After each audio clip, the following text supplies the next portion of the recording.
Going up. From handrails to elevator buttons, indoors and out. Could the coronavirus be here? This new test lets non-scientists like us find out whether anyone with COVID-19 has touched or breathed on the spaces we're in.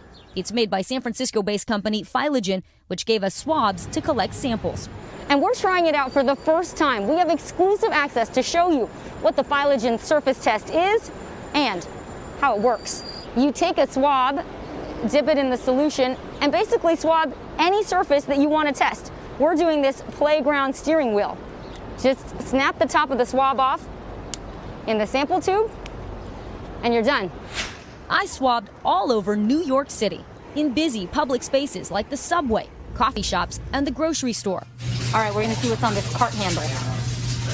The seatbelts, pin pad, and door handles in a taxi. Taxi door handle. And inside an Uber. Not pretty, but we got to check. Even inside a public restroom. Another good spot, the elevator. And what about these high-touch items at a restaurant? I wasn't alone. We enlisted NBC News producers from coast to coast, swabbing surfaces in 5 states, including hotspots California and Florida. 48 hours after shipping our samples to the lab, we got the results. All our swabs from Pennsylvania and New Jersey came back negative for coronavirus.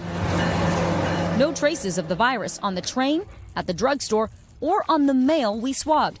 Not even the chair in the pharmacy waiting area.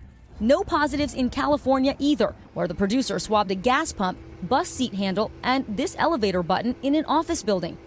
But in New York, 2 positive hits. This grocery cart handle came back positive for SARS-CoV-2, the virus that causes COVID-19.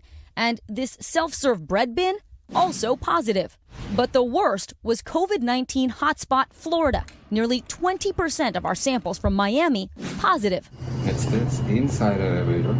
Overall, 6% of the samples that we took indoors came back positive, which is within the 5 to 20% positive rate predicted by the company. We shared our results with epidemiologist Dr. Tista Ghosh. Is it reassuring for the public to know that maybe coronavirus isn't in all the places that they thought it might be? Absolutely. It's reassuring to know that some of our prevention measures are working and that we're not seeing coronavirus in places like the mail or on certain public restrooms.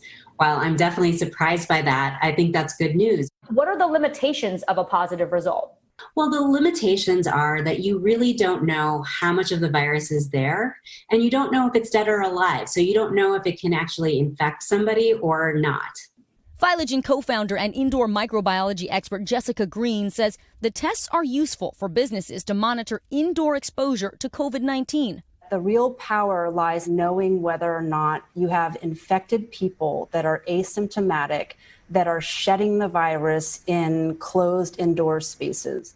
Like a school or a nursing home? Yes, this type of test could be used in schools, in nursing homes, hotels, restaurants. She says if you regularly swab a school or an office and see a sudden spike in positives, it can mean people there are infected, even if they're not showing symptoms. And that's really valuable information if you want to curb the spread of the pandemic.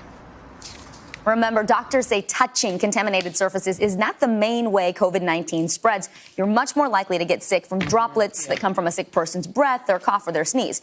Still, for those large indoor spaces where you can't clean every surface or monitor every student or worker, this surface testing could be the future. It is not cheap. A 10-pack of swabs costs $400. Oh, wow. Yeah. Wow. Boy, you did an extensive investigation on this thing. So did you see any kind of overall trends with everything you did? Yeah, remember, the research really shows us that the virus is fragile. It doesn't survive long in UV light or outside in the elements. So those playgrounds or door handles that get sunlight, those were all negative. And that's what we mostly swabbed in California, even though it's a hot spot. The good news, too, none of the bathrooms, the Ubers, the taxis, public transit, anywhere turned up positive.